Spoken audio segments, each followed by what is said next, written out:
Welcome back, everybody, to WTCtv. Tony and I are thrilled today to get to hang with one of our most colorful characters in the wrestling trading card hobby from Buffalo, New York, Mike the Cleaner.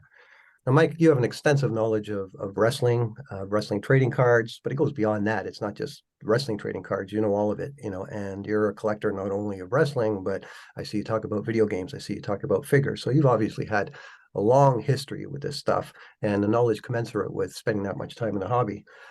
You're probably the most well-known for your Monday night sales thread, which to my knowledge is the most interaction that anybody in a hobby ever has at one time when they come onto your thread and we talk about and trade cards.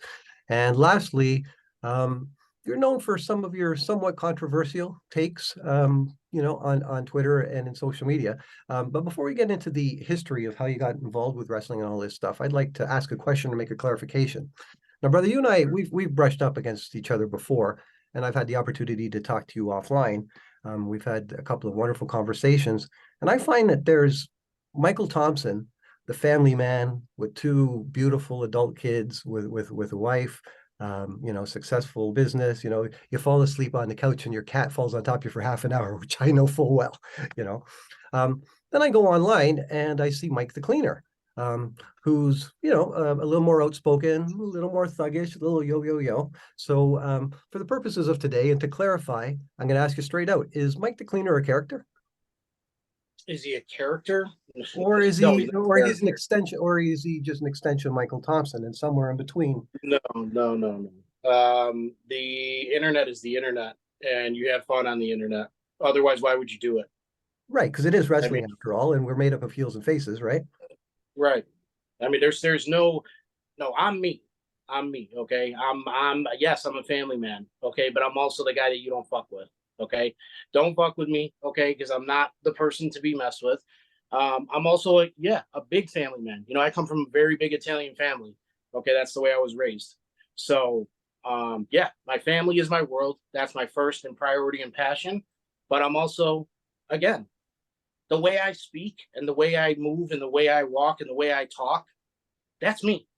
So if people don't like it, I don't know what to tell them. It's fine. Well, we're glad to have you. Jamie's a funny guy because I know Jamie went running and telling you guys that Mike the Cleaner's a gimmick because I told it to him because he's got a big fucking mouth. So he came running to you guys talking. So I know that's why you're asking me that probably. Just curious because, sometimes I don't know where Michael Thompson, the dude, and Mike the Cleaner, the online persona, begins and ends. And do you want to know where the Mike the Cleaner came from? Yeah, the name.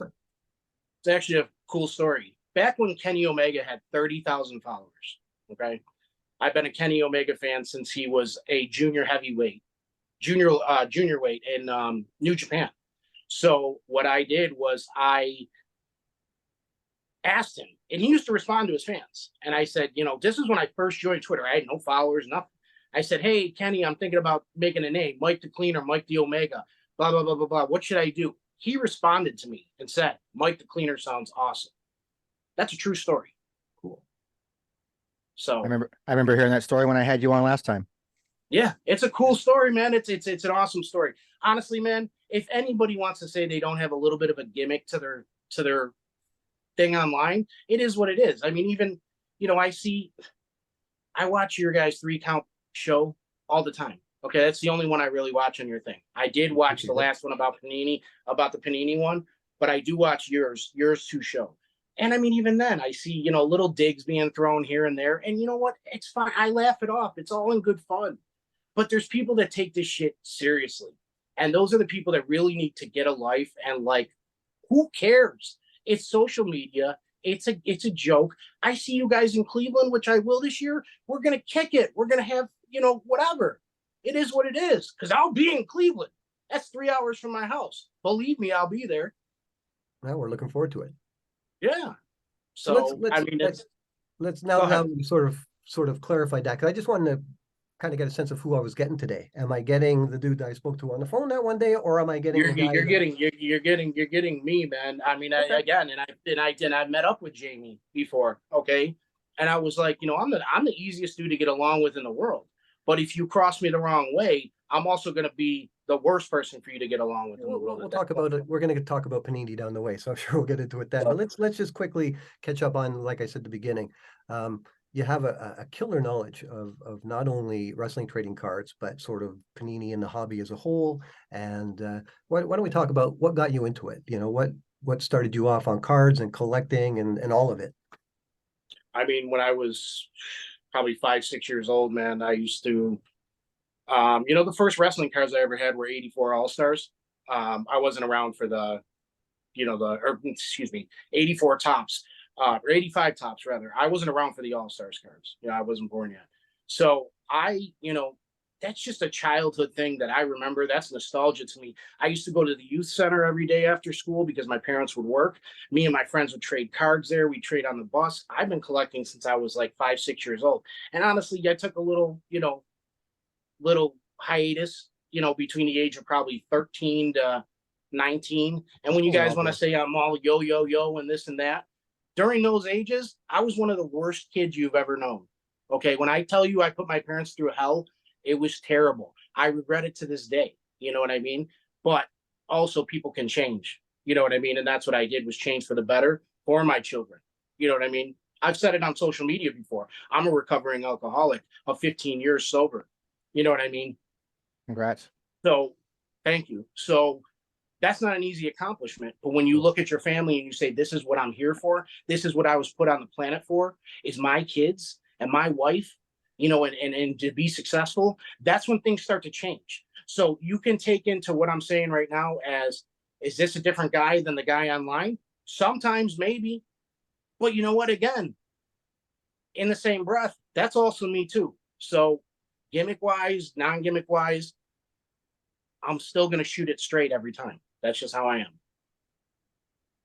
But as far as like as far as cards, once I got back into it, that the hobby had completely changed. It wasn't junk wax era like when I collected in the late 80s and early 90s.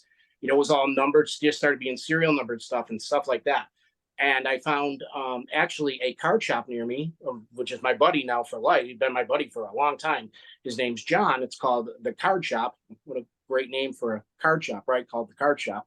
Very simple. Yeah, very, very right to the point. And he, I started buying a couple boxes here and there, got heavy into basketball and stuff like that. And, football. And again, I've collected it all. Figures. I love figures. I love getting them signed by people. Like Tony said, he's having, Kurt Angle on. He's going to have a lot of people in line with figures or wanting to buy figures. So make sure you're stocked up on your Kurt Angle figures. Good luck finding them. Yeah. Really? You can't find them? Good luck finding anything in quantity, man. Yeah, I got Unfortunately, he's got 2 new ones coming out that are going to be coming out right after his appearance here. Gotcha. Got a Funko. He's got an Ultimate Edition coming out, and they're going to be out by the. The Ultimate's already. You can find it in some places. Yeah. Mike, you're into all sports. You're into football. You're into baseball, obviously. Wrestling. Not so much football. Baseball, 100%. I have a pretty extensive baseball collection. Video games, obviously, was a part of your sort of upbringing because you talked about them before. You have a very sort of. Tony and I recently, with 3 Count, have been trying to get not away from wrestling cards because that's obviously what we do in our focus, but talk about other things, collectibles, because it's fun, and people enjoy talking about that stuff. And it's not just title belts and figures and cards. You get into other things like video games, and you can buy like NES original video games that are graded now that are going for big money, because a collectible is a collectible. Have you been watching wrestling throughout all this time? Oh yeah, absolutely. Since I was a kid, it's funny because like I was a huge Masters of the Universe He-Man fan, and the one day I'm sitting there on Saturday morning, and I'm watching, and wrestling comes on, and I see Dino Bravo, and Dino Bravo comes out, and he's he's massive. His chest is huge, and his arms, and I go, so when he lifted the weights, and he's got the blonde hair, and I go, holy shit, that's He-Man. That's a real He-Man.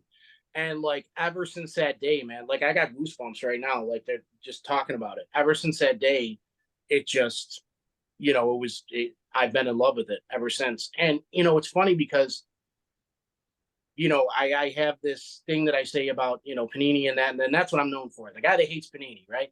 It's not even just that, but like, how do people not like the older stuff? I just don't, I can't understand it. If you grew up with it and you don't think it's like nostalgic and it doesn't bring back memories, I mean, that's why I do this stuff, is it's a way to bring back a simpler time in life, right? Let me tell you quickly, because I'm up here in Canada, about my Dino Bravo. When I was a kid, Dino Bravo Yeah. wasn't quite so stocky. He was a little thinner, and Yeah. he teamed with Martel.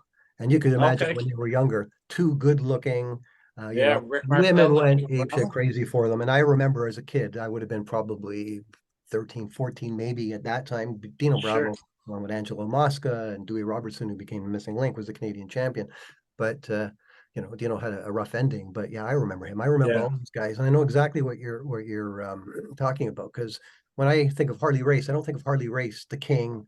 I Right. think of Harley Race, the world champion. I think of the Right. original Sheik, and again, because I was a kid then. When Right. you're young, you remember the things that matter. But But that's what cards are all about. I don't care what era you're collecting or what fascinates you. Right. That's what cards are all about. They're little tiny pieces of 2.5 by 3.5 pieces of artwork that are nostalgic pieces. That's why it's different than anything else. Oh, Different than right. baseball, basketball, football. It captures moments that whatever it is that you enjoy. So if Correct. I enjoy shiny new shit and I like to see Dino Bravo on a shiny new card, that's my take and I like it. If I like Dino Bravo on an old All-Stars. stock, All-Stars card, that's what I like. And so that's what's beautiful about the hobby itself. There's different things for everyone. Right. And if you PC someone in particular, you can get old and you can get new shiny, which is great. Yeah. Too, I mean, you know? especially if you're looking at somebody if you're looking at, vintage players kind of thing. I call them player, whatever.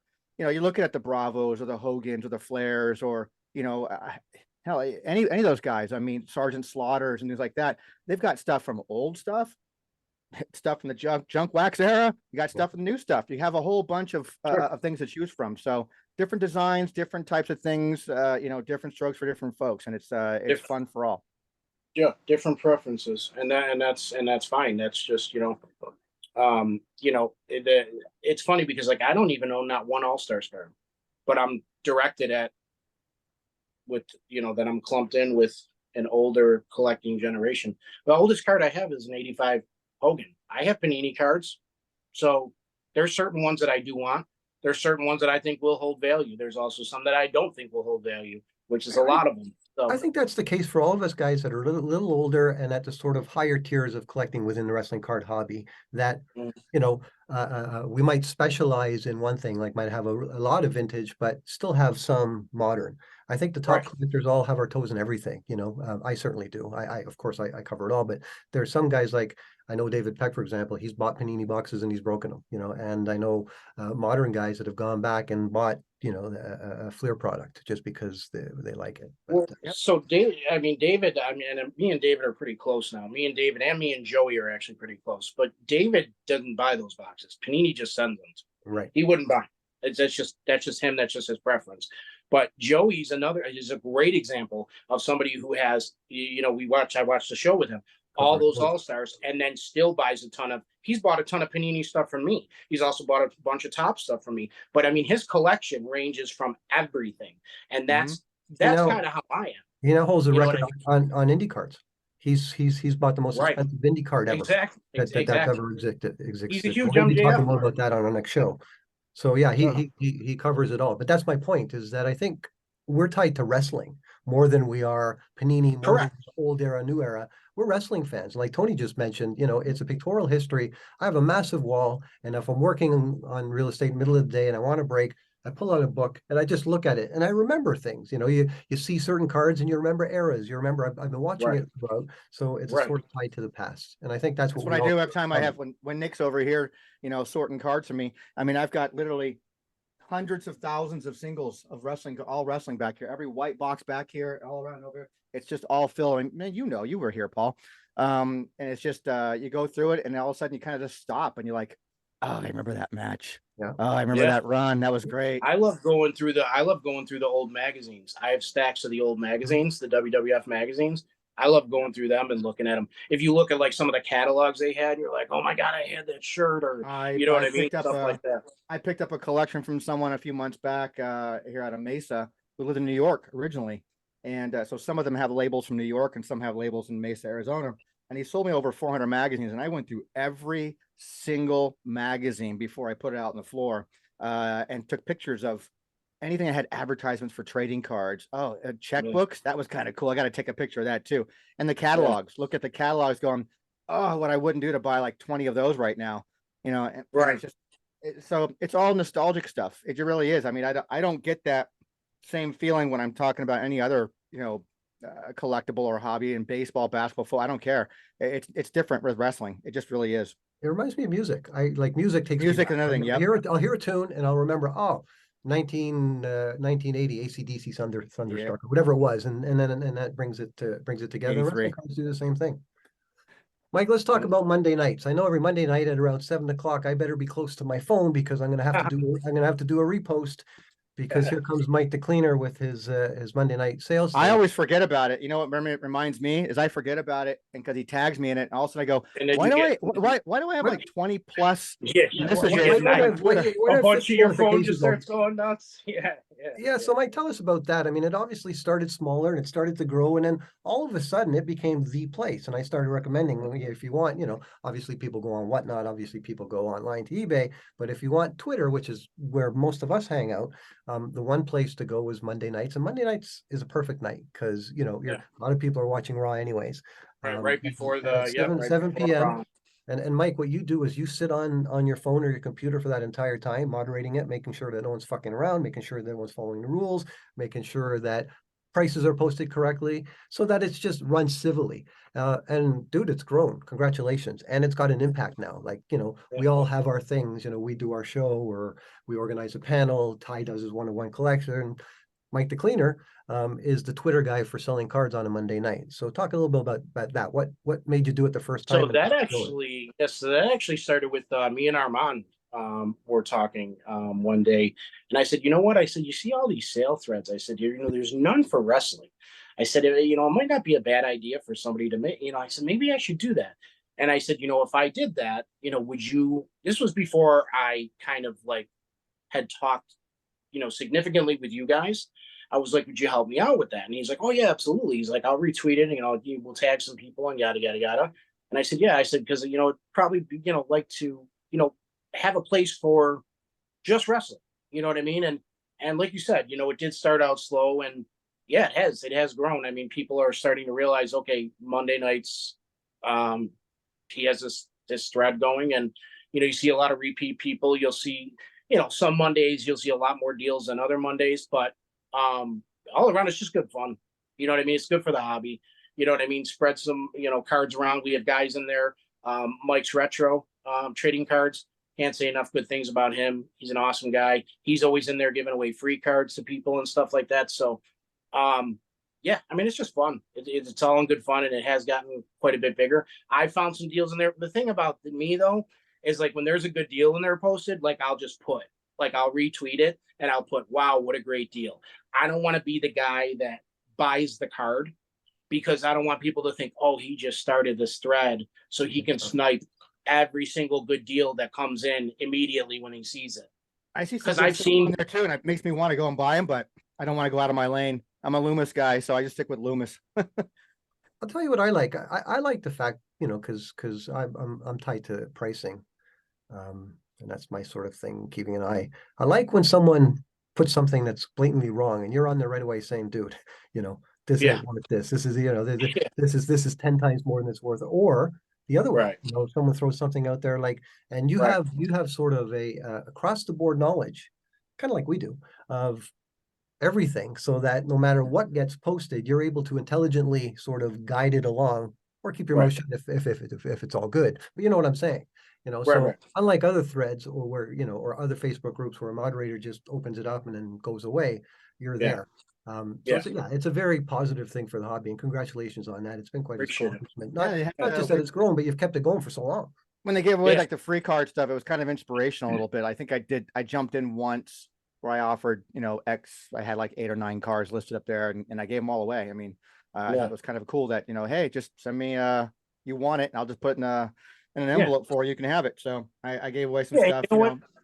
And that just, and all that, all that's doing, that's just helps spreading, like I say, just, hey, oh, that's kind of cool. They're giving away free cards. Let me check it out next week. Even if it's not going to be free cards in there, well, let me see, maybe they see something they need for their collection, whatever the case may be. It's always a good time. So, and there's always good people. I picked up a couple Loomis cards that way too from that thread. So I got a couple. Oh, good. That were some good deals. So, I was like, yeah, just give me $1, or just, just give me $2 and I'll send you this Loomis card. And I'm like, yeah, most people will just be like, if it's a couple $1 card, most people will just be like, oh, I'll send it to you. You know what I mean? So that's usually what it happens. seems like it's the same guys that sort of interact with each other and kind of know each other, have done business with each other before, kind of like our brotherhood, but it gets bigger and bigger. Like, there's so often I'll see some name and clearly he's into wrestling cards, and I'm tied to a lot of people in the community, and I've never seen this guy before. And never seen him be right. No, Yeah, and then I check and he's got like 600 followers. I'm like, well, who's this guy? Right. Right. And that's the remarkable thing about what we all do, is that we all sort of bring other people into the fold. And I might get a few followers from people on your tweet or from, just the interactions that we do. But that's a big one, and certainly if anyone's not checking out the Monday night Mike the Cleaner thread, that's something you want to do, because it's not just for deals. It's hard to find stuff, rare stuff. Correct. Didn't Neubauer put up like a rookie Sasha? Yeah. Daniel Bryan. Oh, Daniel Bryan. Sorry, that's what it was. I'm thinking, like this is the kind of thing you see in a table at the National with a big price tag, and it's on our Monday forum. So right, and they're gonna have it at. That's the thing. So like in that thread, they're gonna have it. They're not gonna have national prices. They're going to have it at a normal price. You know what I'm saying? So, and if they don't have it at a normal price, I mean, I've even went in there and blocked people before, several times, like just because they're putting up, like I'll tell them first, if they continue to do it, I'll block them. Or if somebody tries to run it, like they put in like 20 $1 cards, like they're trying to run it like a stack sale. No, bro, this ain't, no. This ain't it. You know what I mean? This ain't it. So that's, and that's how I kind of keep it under wraps as far as that goes. But yeah, nice. So check that out. Don't miss it. All right, Tony, should we talk about some Panini? Why not? Okay. So in 2022, elephant in the room, why not? Yeah, well, it's not an elephant. I mean, like it's nothing's. Everyone has opinions, and sometimes people agree, sometimes people disagree, and that's that's part of the fun of it. It's just sometimes things go a little far, and we'll address some of these things. But in April 2022, Panini released its inaugural Prizm box, and we all know what happened. It started to go up, and at around the 800, I can't remember exactly, around there as it was going up, Mike the Cleaner, who I didn't know that well at that point, if at all, chimed in and said, "Whoa, boy, slow the fuck down.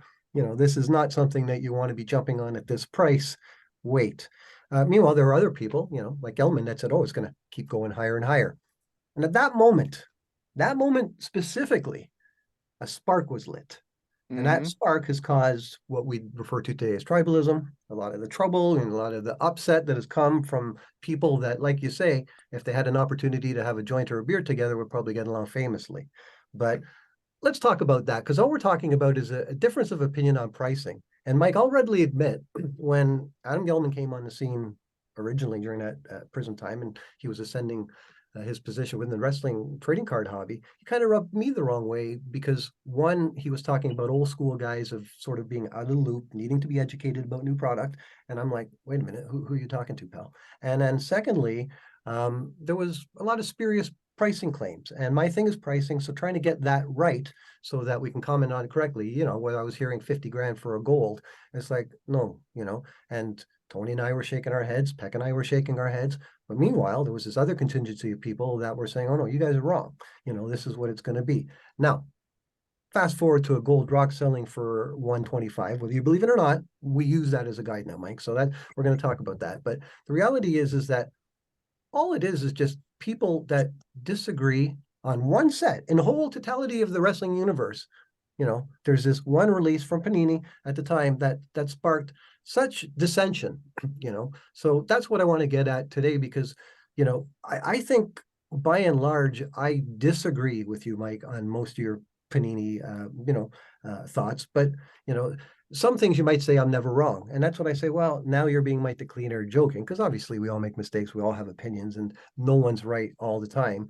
But let's get into that. First of all, you nailed Panini on the head right away. You're the first one to say this is wrong. But then what happened after that? How did it get so out of control? I don't know, man. I laugh about this shit. Like I say, I literally laugh that people take it so seriously. I couldn't be bothered with how pissed off these people get with the stuff I say. I told you in the beginning, I'm a family man. I got a life. This is social media. It's hysterical to me. Okay. I am stating facts. And if you do look, everything from Panini has gone down.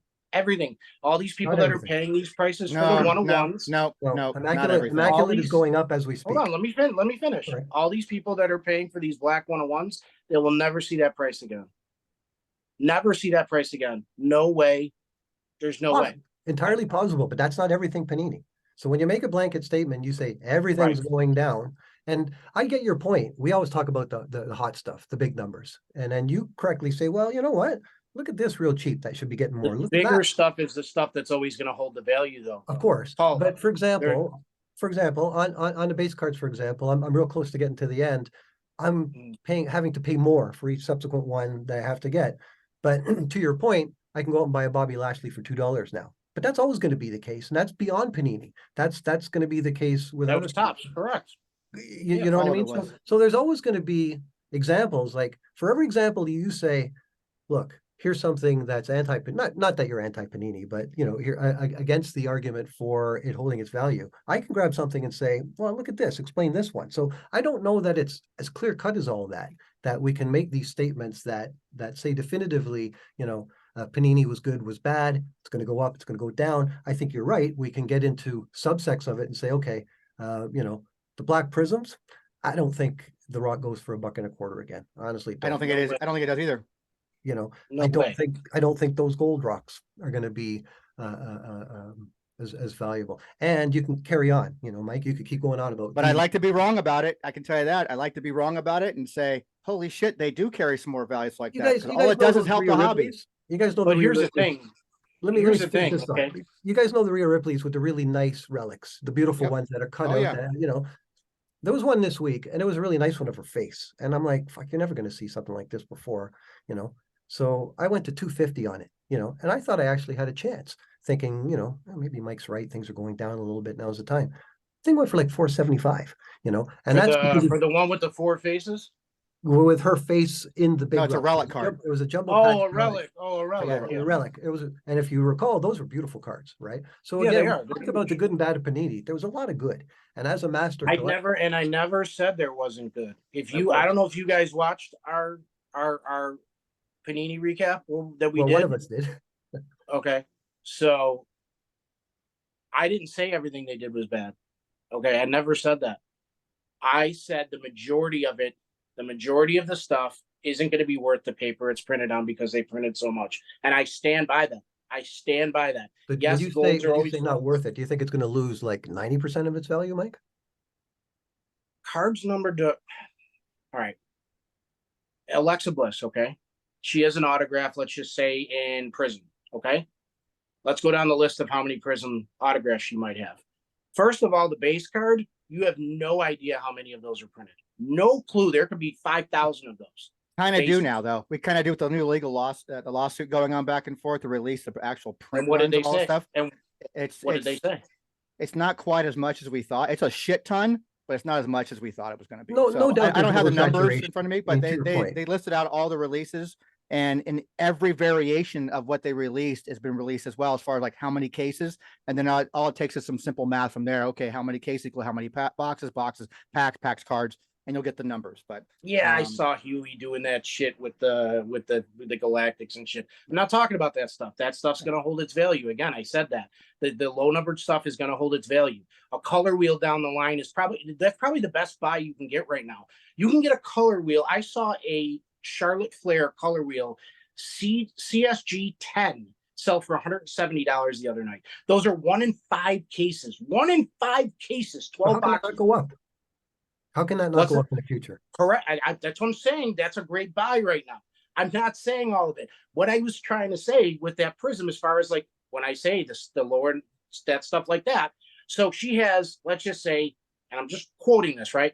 3,000 base Prizm autographs. She then has a silver autograph that has no serial number on it. She then has a red autograph. She then has a blue autograph. She then has a gold autograph. She then has, I mean, think about that. That's one set. She's got all these different autographs of all these different colors in one set. There's no question there's oversaturation, but not just of Alexa, of everybody. You know, correct. You know, over I the 18 months or whatever it's been, they've made. I agree. I used her as an example. Right, fair enough. Everybody, you're right. But everybody. if we go back and we look, say, at Fleer autographs, they've held. You know, what it reminds me of, Mike, a little bit is, I don't know if you're around or if you remember the TNA era. It sort of ran in between 2008 and I think 2012. 13, yeah. 13, Tony, and they cranked out a shitload of autographs, especially in the first couple of sets, the Impact, and then the second Impact. Those boxes were all serial numbered, though. Yep, they all were. Everything that TriStar. So everything they printed was all serial numbered. But see, what happened was they were fairly cheap for an autograph at the time. They dipped a little bit, but they've subsequently started to rise again. So, you know, the notion that with all this Panini stuff, because there's so much of it, that it's going to be worthless. You know, like that value, that's going to hold its value. That's an inscribed Jeff Jarrett, right? Of course it is. I got it for $20. That's what I'm going back and buying this stuff right now. This is what I'm going back and buying right now for $20, while people are paying again $40, $50 for an Alexa Bliss that has 7,000 autographs in Prizm. That's my thing here. And like I say, it's not that I don't collect Panini or I don't like Panini. If there's a card I love, I'm gonna buy it. Like this Miz card, wonderful. I had to have this. That's a killer card. I had to have it. Miz is underrated in my mind. The Miz. Well, correct. He's one of my favorites, and I think I even overpaid. But you know what? I had to get a fair shake. Then you didn't overpay. Then no. The fact that you say, and I've been preaching this for years, that you owe. I think I overpaid, but I had to have it. No, you didn't overpay then. Right. No, I got you. So someone who spends $125,000 on a Rock 101 because he had to have it, he didn't overpay. And that's his decision. Well, that's his. Yeah, well, that's his money. If you got to spend $125,000 to blow, I had to have a Vince. Say what you do with it, man. Transcendent. You know, now $1,000. That was a great buy. That was a great buy, and that Vince card is going to be worth 10 grand one day. Mark my words. That Vince autograph when he goes. Yeah, I know. Because he don't sign. Drake's one-of-one is going to be one of the top modern cards, in my opinion. 100%. 100%. I agree. Been preaching that for years. Been preaching that for years, man, about the Vince stuff. Oh, yeah. Paul, we've been talking about this for a long time. And I every time we talk about our top 5 or our top 10, even when Zan and I were doing Worlds Collide, I always threw Vince in my tops because no one really talked about him. And I'm like, that's why I have that multi-signed piece with Vince. You know, it's from 2003, from the Tribute to the Troops that I got from an actual guy who served 13 years over in Afghanistan. And it's a beautiful piece. And I only got it because it has Vince on it. I don't care that it has Benoit's signature on it. It's got Eddie's signature on it. It's got Austin. It's got Cena. Everybody who was on that tour signed it. And I only care because it has Vince. Yeah. And that's the only piece that I'm holding on to for the simple fact, when that dude dies, I'm selling. Yeah. That thing's going to be worth an astronomical amount. And it's not your typical V signature. It's an actual Vince McMahon. There's one on eBay right now that's actually kind of low in price. I'm watching it. It's a Fleer card. It's signed on card. You can tell somebody got it in person. Yeah. I don't know if it's real or not, but honestly, I've been looking at his signatures, his older signatures. It looks like it's worth taking a shot on. If the thing goes low enough, I'll take a shot because JSA comes to Dave and Adams all the time to do authentications in person. And Dave and Adams right down the road from my house. So I'll take it in there and take a shot. If it comes back that it's authentic, I get that thing for a couple $100. I got my buddy who works over at JSA, so I send him stuff. I just take screenshots and say, hey, what's the chance of this passing, authentication? Oh, and if he tells me, he's like, if it looks really good, he goes, that's why I bought the Vince, because I wasn't going to buy it. I said, what do you think the chance of this pass? He goes, that looks really solid, man. I would probably buy that. He's like, what's the price? I go, This guy wants. It's going to cost me more to have authenticated by you than what I'm paying for it. Let's put it that Right. way. Oh, yeah. That's crazy. Yeah, Mike, I know that's wild. I mean, that's a great piece. let's talk about Topps coming back next year, presumably towards the end of the year. Where do you see that going? And contrast that to Panini. I mean, in all honesty, I mean, I hope, and again, I talked about this on the other show. I hope Topps steps it up, and I think with Fanatics they will. I was talking about, like, I want to see. So again, I don't think you guys would know these products because you're, not familiar with with baseball. Let's just say, which is what Topps does.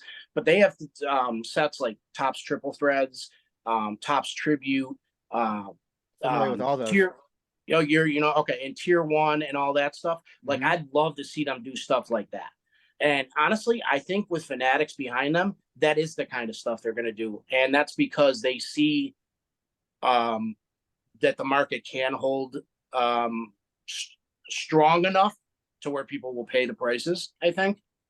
Yeah, because the days of $60, $75 boxes of Chrome are long gone. You ain't find that anymore ever. Oh, that's not going to happen. So Chrome, if people, are you if kidding people me? think that we're going to go back to Topps, people are going back to Topps and like, oh, thank God, my wallet's going to be so much nicer. You're in for a rude awakening. No, Chrome is absolutely not. Chrome should have never been that price. Panini set a bar for sure that I think. Well, Chrome should have never been that price. People don't understand how lucky they had it that Chrome was that price. And it's funny because I said I don't do football, and before I came on, I went to David Adams and I got 2 boxes of Bowman Chrome football here that I'm going to rip when I'm done with you guys. So I love Chrome and just in general. I think they're beautiful cards, but I mean, I'd love to see, like, for instance, this is Bowman Chrome. There's first Bowmans in here, right? Could you imagine if you saw, like, if they did a Bowman WWE set with first Chromes of the rookies?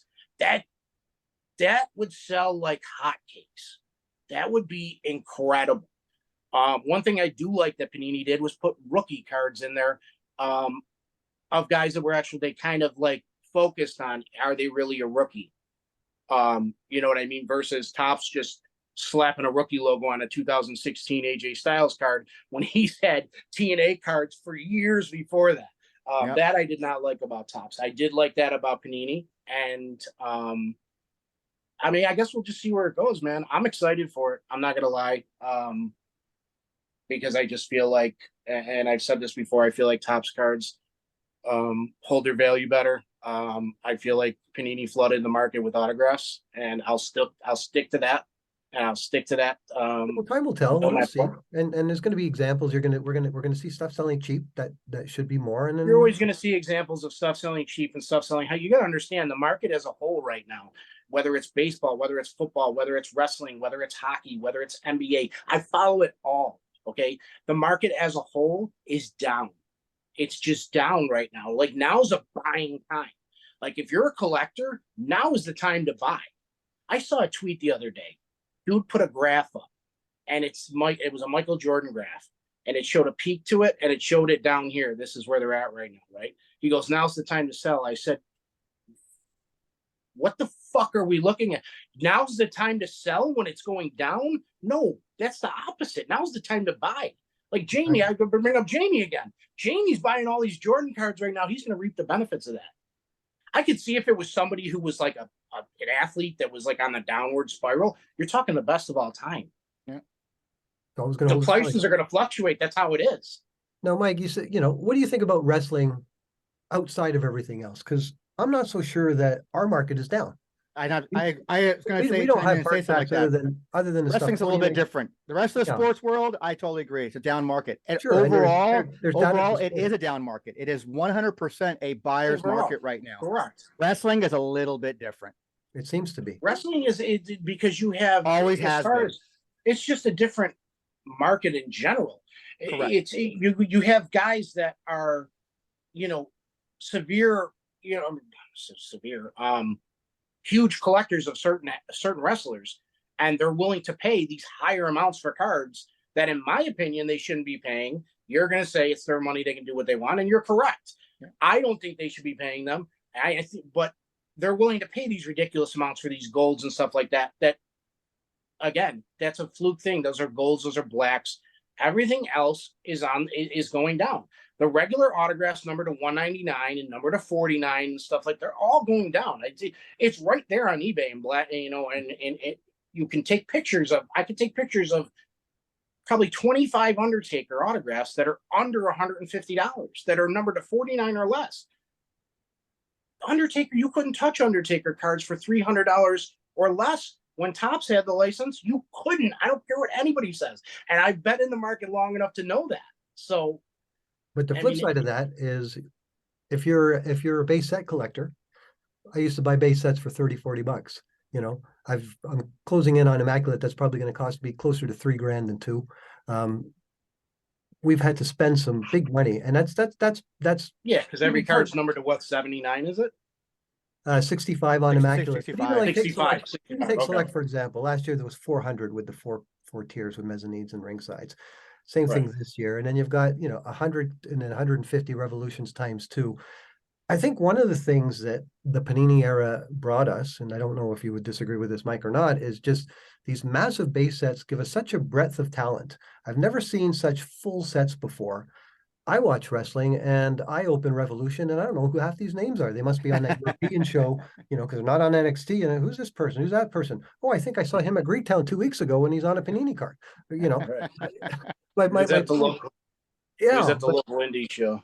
Yeah. But point is that that was a first. So there's a lot of things that Panini brought. Forget about value, but that redefined, you know, the way the market works and the way cards look. And if you're a set collector and that's your thing, then sure, you know, a bigger base set is obviously going to be better for you. You got to understand too, that streams across 2 different complete products. When you say select with mezzanines, that streams across both hobby and retail that you got to hunt down these cards for. You know what I mean? So you can't even put that full set together right away because the retail will release later on. So that you gotta get the, you know, with a regular base set first, and then you go the hobby base set, and then you got to go after the mezzanine. But that's what you guys were referring to, and that's why I was referring to that. Is you're referring to value, you're referring to things not going down. So again, as far as referring to things to value and Panini to value, again, I'm always going to say no. The value is not going to be there unless they're the very higher sought-on cards. Again, if you want to get a Panini card that do you think is going to sell for a lot down the line? Trust me or not, go buy some color wheels. Go buy some kabooms. They are so low right now, and those things are so hard to hit. It's not even normal. I don't believe the kaboom thing. The kaboom is just it's another level of chase like that. It's not even that hard. Kabooms are like, kabooms are nothing. They really are. It's color blast. I didn't say kaboom. Did I say kaboom? I meant color blast. I apologize. I meant color blast. Yeah. I apologize. Yeah, Color Blast did a whole different thing. Galactics are people are sleeping on. I know they're cheap right now, but no. Those kabooms are I agree with you. There's a ton of those out there. That's just like I could tell that by just seeing. Yeah, I could tell that by just seeing cases ripped. Well, I mean, you got when you got like Ty, you know, posting all the kabooms like the day it got actual release like that. Yeah, every one of them. Every one of them. It's like how hard can they be? Right, exactly. Well, Ryan and Adam had Ben Johnson on one of their shows recently, and this is a dude that buys significant box product, and I think he makes a living from it. And he said that he'd love to get his hands on another case or 2 of Immaculate. You know, so my thing is that a guy at this level says he can buy that product and sell it to feed his family all day long. So there are going to be elements, Mike, I think that, you know, and we'll get together with you again in a year or 2 and we'll revisit and we say, okay, let's see how's Panini, you know, the first 8 sets or whatever it's been, how's it doing in the marketplace compared to more recent product from Fanatics, which I presume will be Topps at that point. But it's all very interesting. But let's talk about the tribalism, and we won't dwell on this, but you know, it's something that comes up, and it seems that people have coalesced into camps, but I don't like that idea so much. You know, that's because you're Canadian. I get along with you, and I get along well with Anthony. I get well along with David Peck. You know, and some people just don't like each other, and that's the way it is. You know, like Uncle Danny and Rob England don't like each other. Jamie and David Peck, they don't like each other, even though I'm friendly with all of them and you're friendly with all of them. You don't like Adam Gilman. or maybe if you do, maybe it's part of what I was alluding to, that, that might be part of the heel, might the cleaner character. Because like I said, I hate that dude. yeah, you don't like the guy, right? And Not at all. yeah, and I'm quite sure that is mutual, right? Now you said that you're going to be coming to the National and you're going to be banging into us, and how's that going to play? Like, is it a really? And What do you mean, how's it going to play? What do you think I'm going to do? I'm 42 years old, Paul. What do you think I'm going to do? Walk up to him and slap him in the face? No, but Come as on, man. But I mean, my thing is that again, I you really don't like each other just because you disagree fundamentally on the price of Prizm, or is there more to it? He's just a. It's bothers you. funny. It's hysterical to me. I laugh about this shit. I live rent free in that dude's head, and I fucking laugh about it. But don't you think that accusation could also be made about you as well too? Because don't you quote tweet him all the time? Never. You never I quote tweet him because his tweets pop up in my feed for some reason. I don't know why. Oh, interesting. I sat across from Ryan at a pizza joint, and I said the same thing to him, because Ryan's one of the nicest guy I know. And then he's a real nice guy. Well, then I see some of his responses on Twitter, and then I understand why you say that under your breath. Yeah, he's a real nice guy. I get that completely. And I said to him, I said, "What, dude?" And he told me that he reached out to Husker and said, "Hey, can we put this to bed?" And whether that happened or not, I'm like, "All right, you made the effort. What'd he say?" And he said, "Well, here we are. We're still at this, right?" And again, Tony and I, we're not law enforcement for the wrestling card hobby. No. People are not going to like each other. Oh no, but don't forget, Paul, I am the quote unquote mastermind. I was so lucky to be put into a text chat one time by mistake that I got the whole 24 hours experience of watching these guys talk, and I was 100% called the asshole and the mastermind behind all of this. Oh, we know what's said about us behind closed doors. Everyone's allowed to say whatever they want quietly. We're just talking about going online and saying stuff because that's what the outside world sees, right? Yeah. It's all fine for us, to have our little sort of infighting and this and that and have our opinions. But once it goes out into a show like this or onto social media, it gets seen. And, my question is it ever going to end, or is it just sport? Is it like if I don't like one, person, and if I don't like one person, it has nothing to do with me as a wrestling fan or a wrestling card collector. I could give two fucks about Gelman or Ryan. I don't give a shit about them two. I laugh at the shit I see. I laugh about stuff that I see. You're the one that often jumps on when he says something and makes a comment about it. You instigate it. He's wrong about it. He just put up the other day at Roman Reigns, it would cost you $400 to get enough Panini points. That's less than a $200 card. Of course, I'm going to comment. Okay. You're within your rights. I mean, I live by the rule: if you don't have something nice to say, you keep your mouth shut. Now, you go differently, but at the end of the day, there's going to come a time like.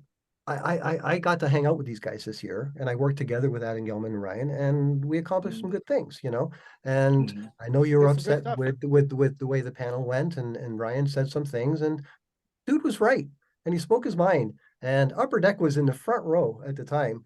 They were right there.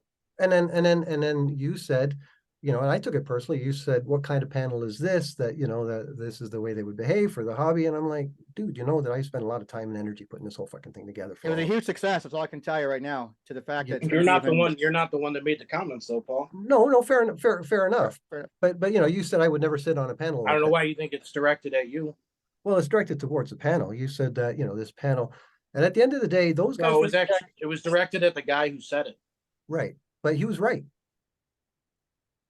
He was right. Do you disagree? I mean, we were waiting for. No. Upper Deck's not putting out a lot of stuff. No, I don't disagree with that. It's kind of funny though that the same guy that was talking about Upper Deck and negatively went and stood in line and got a autographed card from Upper Deck after. Which he gave to someone else. It wasn't for him. Yeah, the three of us decided to do that to go give it to other people. Yeah, just so you know that me, Tony, and Ryan went in line. And mine went to Chuck's, Ryan's went to someone else, and Tony sent it. The three of us got those autographs, and none of us kept them. Yeah, we gave them. But anyways, I gave mine to Nick, and this is going to go on. And like I say, I have respect for you, Mike, for what you've done in the hobby, and you're one of our top guys now. You're one of the pillars of the wrestling card community, as is Ryan, as is Adam, as is Peck, as am I, as am Tony. And it bothers me that outside people say, oh, those wrestling card guys, what a bunch of jokes, and it's like, well, hang on a second here. It's just a couple of guys that are just disagreeing on a few small things. It's not the totality of the wrestling card. Yeah, by and large, the collectible hobbies like that is just it's in a good place like that. There's always going to be little cracks here and there. That exists in any niche, in any hobby. So I fully expected this. And again, me going back to talking about being the mastermind, I call it that's what I was called. I first off, they're full of shit. I don't sit around here all day trying to plot and plan ways to segregate people from the hobbies like that. The whole idea of WTC as a whole is to help educate people, and always has been for over 20 years. Most of these guys were sitting around picking their nose and eating their boogers when I was out there, putting checklists together. So, and trying to educate people. So, I take nothing personal by this at all. These are guys that I don't have to have. Neither do I. I don't have to sit here and tolerate anybody's bullshit. I just, you know what? That's why there's a mute button. That's why there's a block button. And to date, I've only had to block one person outside of the whole little spam, hey, I want to sucky you kind of, spammers. Only one person I know of that I had to block because I don't agree with that person, and I don't like the way they want to go ahead and try to become the all end all be all, because there is no person that exists that is the all end all be all in this hobby. The hobby does not revolve around one person or even a small group of people. It revolves around everybody. And we all make the hobby a better place or a worse place. So we get to make that decision. But I mean, overall, Mike, your contribution has been huge. Not only your Monday night thread, but your contributions on social media are big because you know what you're talking about. You know what I mean? There's a lot My of takes. So my takes may be aggressive, okay, but they're stuff that I believe in. You know what I mean? That's what it is. And again, everybody has an opinion, okay? And again, just like you said, everybody has an opinion. People aren't going to agree. People aren't going to get along. Again, I have a life, okay? Twitter is something I do as a hobby. I sell stuff, I buy stuff. I love wrestling in general. I don't just associate with wrestling card collectors on Twitter. I have tons of the whole way I started on Twitter was wrestling figures. It wasn't even cards. I didn't even, know if there was a wrestling card community on Twitter till Armand started following me because I posted a couple cards. And I think when I first engaged with you was about figures, I think too, because I remember you and I have actually text back and forth via phone, about figures and stuff. Yeah. That was my main thing. I mean, let me just show you. Like this is my room. Like that's cool. These are just the whole thing is just figures. Very cool. You know what I mean? So like I'm a wrestling fan, okay, and I'm going to always be a wrestling fan. And if a couple dudes don't like me because they don't agree with me, I'm sorry. Fuck them. That's how I feel. I know I can't fix it, but the thing is that we're all wrestling. I've never had an issue with you. We've talked on the phone several times. Me and Tony have texted many times throughout the years. It comes down to a few people, and I'm not the only one that feels this way. Oh, I know. So yeah, and we try and be, Tony uses the term Switzerland, and that's not a cop out or an excuse, but we think we need to be fair to everybody, so if and you guys do a great job of it. Okay? We know that. Let me just say that. Let me say that first and foremost, instead of just you do keep it very professional, and you do, you know what I mean, kind of stay neutral, and then some situations and circumstances that's hard to do. So yeah. It is. I mean, I feel that we both, I've built a brand over 20 plus years. Paul's got his brand over 10 plus years. I mean, it's something that, we take very seriously. We're very passionate about. It's always about a labor of love. Right. And, to be recognized by grading companies that this is the place to go to get things validated and authenticated. It's something that I take very serious about it. So you have to be very careful on how you you walk the line of dealing with these public spats and stuff like that. So that's why, I just cut shit off. Tony didn't even know that. I get this magazine. This magazine is by Beckett now. Bi-monthly. Yeah, Yeah, Beckett I owned did it. as well. They bought Beckett I was- bought him in 2016. I was flipping through it, and I go, Yeah, so was I. I saw AEW, and I go, what the heck? And I said, Yeah, Yeah, who I are had no those guys? idea. yeah. So, no, I mean, again, man. And for us, we respect everybody. You know, like we don't have a problem with Retro Mike and Husker and their show. We watch, you know, Tony and Zan work together for like 2 years. I listen to Honestly, the Card Retro Mike Foundation. is probably one of the coolest. Once you just talk to him, down to earth dudes like He you'll seems it. ever. He really is. He's just he's just there for the hobby. Like he don't want the bullshit either. He even says that. He's like, dude, I'm just here to do my hobby. You know, I don't need this bullshit. I don't want this bullshit. But then you got Ryan going, oh, you're a fuck up. You can't hold a business. He don't have a fucking clue what happened with that guy's business. Okay, and I'm not going to get into it. No, but and it that's was between them.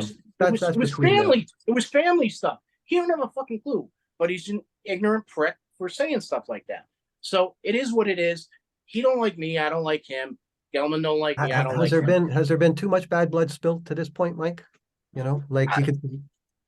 Is it ever anything Who that knows? we can get back Who from? knows? I don't know. It's the wrestling business, guys. Never say never. No, Yeah. we all Yeah. got to be like Vince McMahon. You know, You know what? I think Trips is just like him too. Honestly, I think Trips is willing to put shit aside. He seems like that kind of guy. Put shit aside for business. You know what I mean? He's the guy who brokers deals to get Bruno finally inducted. He's the guy that brokers deals to get some of these legendary people that belonged in the Hall of Fame. You know, so yeah, I mean, he's a piece. I'm pumped to next see. year- I was pumped to see all this on as the general manager Yeah, now me because too. he's talk about an underrated talent. Nick Yeah, Aldis. he's great. Holy cow! Well, this is all great, Mike, and I think, you know, if you're coming to the National, it'll be great to meet in person for the first time. And Absolutely. you know, you'll probably sit on the panel with us this time, and you can say whatever you want. I'd love to do something with your Monday night thread so we can give that a little bit more attention, because that's a place where we all get together and we sort of spread our wings. Before we wrap up, because we're getting close to the hour mark now, any other stories, Mike? We like to wrap up with maybe one or two anecdotes, something that you think would be funny or the audience would like to hear from you. I do it not necessarily a fun. It's kind of funny. When I first met the Briscoes, okay, the Briscoe brothers, who rest in peace, Jay. They're my all-time favorite tag team. Okay. These are two of the coolest guys you'll ever meet in your life. I met them 3 times. I used to meet him almost every month. They wrestle for PWG all the time, and I used to see him every time at PWG. Yep. And they're incredible. And when I tell you the nicest dudes, and like it's like you're talking to a buddy of yours, and they're so good with their fans. So the first time I met them was when their Figures Toy Company cards came out, or not cards, figures came out. And I went there and I bought. They only had Jay's figure, right? And so I bought Jay's figure to get it signed by him. And I go to Mark. I go, Chicken, why they ain't got your figure? Why don't they have your figure? And he goes, because they know who the best brother is. And Jay was like, yeah, fuck you. You they do know who the best brother is. That's why they bought more of me. And it was like they were just kind of bickering back and forth, and it was really funny. That's actually my Twitter, the picture I got on my Twitter of me like this with the belts. And it's kind of cool, man. They put both the straps on me, and they're like just the coolest guy. I'm getting goosebumps talking about it. And again, that's what wrestling is to me, Paul. You know, Tony is. It's the nostalgia. It's the good memories. It's the good feelings. I don't got time for the bullshit with these fucking people bickering. I don't care about all that. But if you don't have time for it, if you don't have time for the bickering bullshit, why play into it? Because that means you have time. What do you mean? Because I quote tweet something? Just don't do it. Somebody on some side, I can only argue so much on my side with with the guys over here that live next to me and say, just stop fucking feeding into it, because it's just some kind of like it's an addiction for them apparently. But somebody on some side's got to go, you know what? I'm just done with this. Mute, block, whatever. I'm not doing. It has things to do with my time. I mean, if you do notice, honestly, the Huey comments is what does this comments, and I know where they all came from. I got involved. You guys little text message like that. You guys mistakenly put me in your little group text, so I got to. Not you guys. One person mistakenly. Well, one person. We all know who that person is because he's technologically inept. But It's just I it don't just think needs I to be said done. anything bad. I don't think I said anything bad about you, Tony. I don't think I ever have said. No, not anything at all. bad about Not at all. I mean, after the fact, we still text each other even after the fact. So, Right. I mean, it was put up. Isn't Tony in this chat? And it's like blah, blah, blah, like nobody even cared. It was, Yeah, I remember. Yeah, I remember it. But yeah, no, I mean, it's just you can't. I mean, you can't on one side say I don't have time for this. I want to live my life. Yet you make time for it. And that's I you. mean, if I'm just That's you. if I'm That's you. That's you. That's Ryan. That's Gilman. These are the guys that are all like all three of you guys. All three of you. Yeah, it's But not if just I'm you. scrolling through yeah. Twitter and but if I'm scrolling through Twitter and I see something ridiculous, I'm probably gonna comment on it. And that's your prerogative, man. But don't turn around and be hypocritical and saying, "Oh, but I don't have time for this." You clearly do. I don't. No, you do. You do. You do have time for it. No, I 100%. really. If you didn't, you don't quote tweet. No, quote tweeting takes 30. That goes for you, quote Gelman. tweeting That takes goes for you, 30 Ryan. seconds. That goes for you, Mike the Cleaner. That goes for you, Husker. That goes for anybody out there who says, I ain't got time for this shit. You have time. Clearly too much. Takes 30 seconds. You know what I when think? I'm sitting, I think these guys. 30 seconds plus 30 I seconds think plus when 30 I'm seconds plus 30 sitting seconds. waiting for a coffee at Tim I think one day the four of Yeah. these guys are going to bang into each other, have one big group hug, and it's all over. Oh God, you're so Canadian, Paul. You're so goddamn Canadian. Yeah, I think they enjoy it, or else it would have stopped by now. Honestly, you know. But whatever. I think so too. I told you it's funny to me. Yeah. Maybe that's why I keep doing it, because it's funny to me, because of the reactions I get. I think that is why I do it, because it's funny to me. Well, the reactions always come from the same 2 or 3 people, so the audience isn't really there for the funniness. Yeah, no one, the whole hobby isn't zeroing in and liking everything you guys say. Most of us are, oh, these guys again, and shaking our heads, but just kind of where it's gotten to now. It's kind of like, I've learned this. Now I know who the troublemakers and the rabble rousers are on both sides over here. So I'm just going to go ahead and mute that over there, just like that. So I don't think it gets the audience that people think it is. The guys you give a platform to make shows with. Yep. Yeah, because I had a guy. Those are the troublemakers. Yeah. On that side, yes, and on the other side, there's other troublemakers. We know, and when it first started, I was the first guy that said, "Tony, are you sure about this?" Oh yeah, I got all kinds of screaming and yelling. It was done for the good of knowledge, good or bad, and that's why for me, it's like, okay, if we're gonna hang with Ryan and Adam, and we're gonna be do these shows together, then I also want to hang with Mike the Cleaner, because he's got a lot to say. He contributes a lot to the hobby, and it's okay to have people that disagree with each other, but we just don't like the nastiness. That's all. When you get to a point where it's like we're grown men and we have the same hobby in common, and there will come a time where you're going to have a beer with one of these guys. I guarantee it. As long as you stay. Well, I don't drink, so I'm not having a beer. 15 years, Paul. Come on, pay attention to the people you're talking to. 15 years, man. Oh yeah, sorry. Yeah, I forgot about that. Do you smoke weed? I mean, who doesn't? Yeah, okay. There you go. So then now we all have something. We're gonna bond over that. I'm driving to Cleveland this time, so we're gonna bond over that in my car as soon as I see you. Yeah, it's legal in New York now, so you can do whatever you want out here. Yeah. We're actually not that far away. I'm in Toronto. You're in Buffalo. I mean, if ever. No, it's not. Probably about 8. Well, you're in how deep into Toronto though? I'm in Riverdale, but I mean, if I drove for 90 minutes and you drove for 90 minutes somewhere along the QEW, we could have lunch together. Not that far away. I'll be on the East Coast next one day. I want to walk into Armand's store. I want, maybe with you.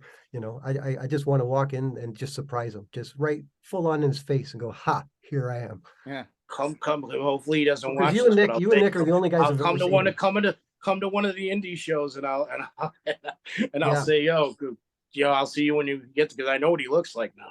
Yeah. And so does Nick, right? But you're the only two. Well, I'll be on your guys' coast next weekend. I'll be out there Thursday through Sunday, so I'll be in Jersey for Parsippany doing a Chiller Theater Expo. So, gotcha. Oh, cool. Oh, so who you representing out there? Barbara Carrera. She's a James Bond girl. Cool. So bringing her. It's like a horror show type thing. It started out 35 years ago as like strictly a horror from like the Chiller Theater and Zachary the Cool Ghoul guy, which was predates Elvira kind of thing. and it was an East Coast thing.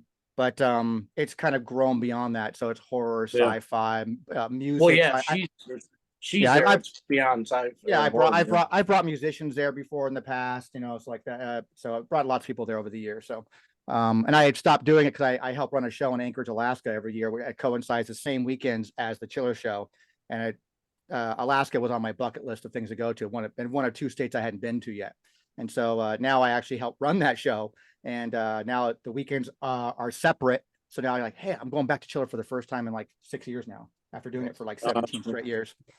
Yeah. So, All right, guys, it'll be fun. let's put a lid on it and wrap it up there. Listen, Mike, I really appreciate you coming out. And when I called you, I said, Mike, you know, we should talk in person and do a show together, you know, just to clear the air and just let the world know that, you know, your issues with other guys on this channel aren't our issues. And Tony and I take it, you know, it's important to us that our reputation is solid. You know what? Most So I we can would keep say coming back 90% of people that are in the situation that I'm in with the disagreements and the arguments with those other people wouldn't have came on the show. They would have been nervous to come on the show or anything else. So again, it's wrestling, bro. We're all wrestling fans, and Exactly. that's what it is. Yep. Mike, tell us how people can find you, your coordinates and all that jazz. So at Anthony Vito 8 is Twitter. Mike the Cleaner is the username. So I mean, I'm on Instagram, but I don't really use it. So that would be best way to get a hold of me if you want to yell at me or something. Really? Oh, I'm not on social media. So I don't do anything. If WrestlingTradingCards.com. Yeah, that's all you gotta do is go to WrestlingTradingCards.com. Constantly adding and updating, man. We got so much stuff going on. Chuckster and I have been working, you know, whatever time I have that's not running the store. We got so many checklists, and I think we're coming up on 1,300 posts right now for checklists and That's posts pretty for good. it's quite a bit. So I finally got around. I got my emails down to under 60 finally, because between you and Chuckster and Armand sending me stuff, you know, it's just been so much. I got to 170 I sent you some odd. major figure autograph set 2 yesterday because I noticed that. Oh, okay. You know, to tell you how far back I am, I finally got added your 2023 Pop Century medal, you know, cards like that. And you know, you send it because how you listed, you're like just Ric Flair, Hulk Hogan, John Cena, and I got to go out and find the damn card numbers. So I found the card numbers and got them all listed properly. So that stuff. So it's got to be accurate, man. Yeah, true enough. Thanks, guys, for watching. I'm Paul and Anand from the Wrestling Card Price Guide. Thanks again to Mike the Cleaner for making the time, and, you know, no bullshit with this guy. You know, he tells it like he sees it, and he's not hiding behind some rock. He's right here. You can catch up with him anytime. And again, Monday nights from 7, normally it winds up around midnight or so. Oh, Jesus, that thread usually runs like I'll find posts from like Thursday, Friday, or Saturday from the same week. The next morning I wake up and there's 40 notifications. I'm like, yeah, Mike's thing. All right, guys. Thanks very much. And everyone out there, thanks for watching. We'll see you next time. Thanks, Mike.